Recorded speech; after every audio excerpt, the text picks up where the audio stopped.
Viewers, আজকে আমি বানাবো আমার হাজবেন্ডের জন্য বিটরুটের শরবত। বিটরুটের শরবত আমি এর আগে বানাইনি। For honestly speaking, first time আমি এটাকে হাত দিয়ে ধরে দেখছি। আমি এর আগে বিটরুটটা আস্ত ধরেও দেখিনি, তবে খাওয়ার সৌভাগ্য আমার হয়েছে।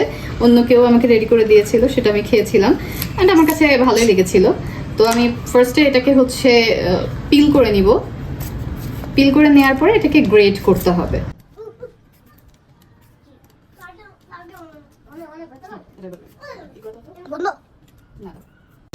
এটা পিল করে দেখলাম বেশ ইজি। আমি ভাবলাম হয়তো অনেক টাফ হবে, বাট না। এবার এটাকে আমি গ্রেট করে নিব। এই ছোট একটা বাটি নিয়ে নিয়েছি, তার উপরে আমি হচ্ছে এই যে গ্রেটার নিয়ে নিয়েছি একটা। এইবার গ্রেটারটা দিয়ে আমি গ্রেট করে নিব। গ্রেটারটা কি দেখা যাচ্ছে একটু রেহান? হ্যাঁ,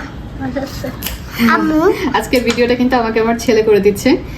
সো আমি এই যে বিটরুট গ্রেট করতে কিন্তু একটা কষ্ট না, মানে কিছুটা গাজরের মধ্যে আমরা গাজর যেরকমভাবে গ্রেট করতে যতটা শক্তি প্রয়োজন ঠিক ততটাই।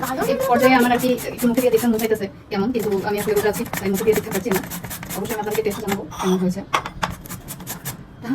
হাত কালারফুল হয়ে যাচ্ছে। আর এই যে কালারটা, বিটের কালারটা এত সুন্দর, আমার এত ভালো লাগে বিটের কালারটা। এই বিটরুট আর হচ্ছে ড্রাগন ফল, এই দুটো কালার আমার কাছে খুব সুন্দর লাগে। ড্রাগনের কালারটা, রেড ড্রাগনের কালারটা বেশি করে তো দারুণ। খাইলে মুখ চিপাটিটা লাল হয়ে যায়, এখন কি সুন্দর লাগে, তাই না? কাটা ড্রাগন তো পছন্দ জানাবো কিন্তু। কথা বলতে বলতে আমার গ্রেট করা হয়ে গিয়েছে,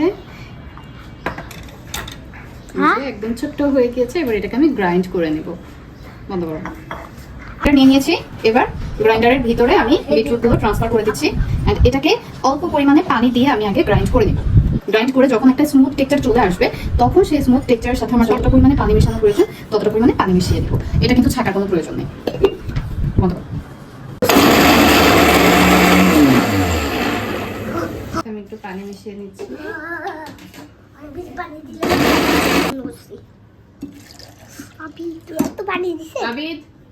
সাইড হও। নড়াইতেছো কেন রিহানকে? ভিডিও নড়ে যাচ্ছে, তুমি দেখতেছো না? ব্রেন নিয়ে মানুষ চলাফেরা করে।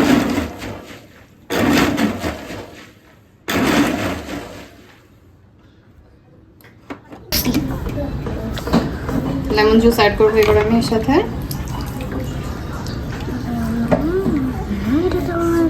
Lemon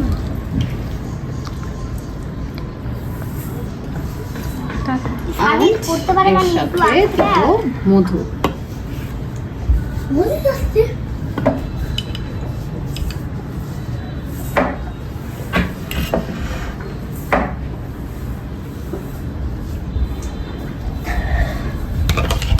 now my juice is ready.